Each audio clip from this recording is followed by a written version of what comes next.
For the next couple weeks, we're going to be working on balance. And today, we're going to be doing some hand balancing. So let's talk about balance a little bit. When we balance something, like this wiffle ball bat, there's a balancing point where the bat is resting. And that balancing point is called what? Yes, it's called a fulcrum. And the fulcrum is where the bat balances. Now, in order for something to balance, it needs to have equal weight on both sides of that fulcrum or balancing point. So today, we're going to balance some things on our hands. We're going to find some stuff around the house. Check with your parents first. Make sure it's okay. You're going to find a nice space where you can balance, and if something falls out of your hand, it's not going to hit something and break something in your house. So I'm going to start with this wiffle ball bat, and I'm going to start with it this way, the long way, okay? And I'm going to balance it. I'm going to use 2 fingers, and I'm going to try to balance it on 2 fingers. And I'm simply moving my fingers. If the bat tips, or whatever you're balancing tips, the heavier side needs to be balanced out, which means we need to move that fulcrum towards the heavier side so that we end up getting equal weight on both sides, so that it balances. And for us to count it as a balance, we need to balance it for at least 5 seconds. But let's see how long you can. Maybe you can go for 10 seconds or 20 seconds, a minute maybe. And then after you've balanced it like that, you're going to challenge yourself to do something a little more difficult. So instead of using 2 fingers, now I'm going to do 1 finger, okay? And again, I'm just trying to find, it tipped that way, so I got to move the balance point that way a little bit. Oh, too far. I'm just trying to find that point where it's equal weight on both sides and it will balance.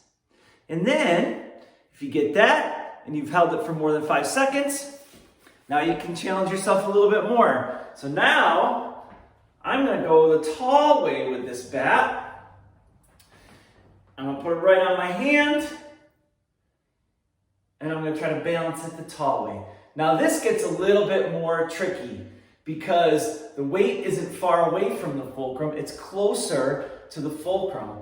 And when the weight is closer to the fulcrum, it becomes a little more difficult to balance. So with this, the way I'm keeping equal weight is I'm moving my hand to keep that bat straight up and down so that the weight can stay equal on both sides of my balancing point or my fulcrum, which is my hand, okay? Now, where should I be looking? Who remembers?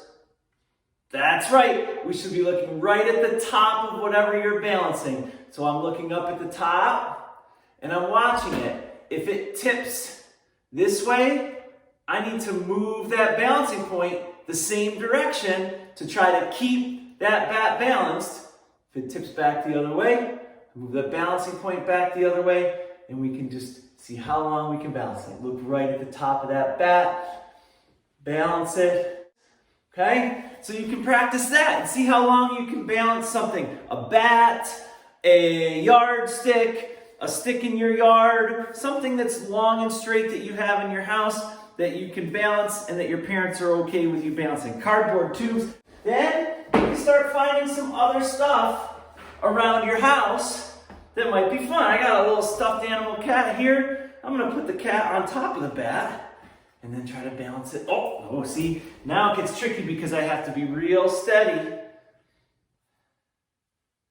Get that cat to balance first, and then balance the bat on top of that. And see how that changes things. Does it make it easier? Does it make it more difficult? Experiment a little bit with that. Because now you're balancing the cat on top of the bat. Whoop!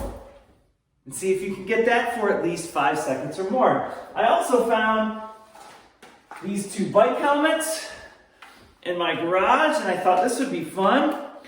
Let's put 1 bike helmet on one side of the bat, the other bike helmet on the other side of the bat, and try to balance that in the middle and see how that changes where the fulcrum is. See if it changes how difficult or easy it makes it to balance. And you can do some experimenting with this today. So we're going to work on hand balancing today. The last thing you can try is you can always try to balance something on your hand and stand on one foot. I know you can't see my feet, but I'm standing on one foot and balancing on my hand so that you're balancing your body as well as balancing something on your hands.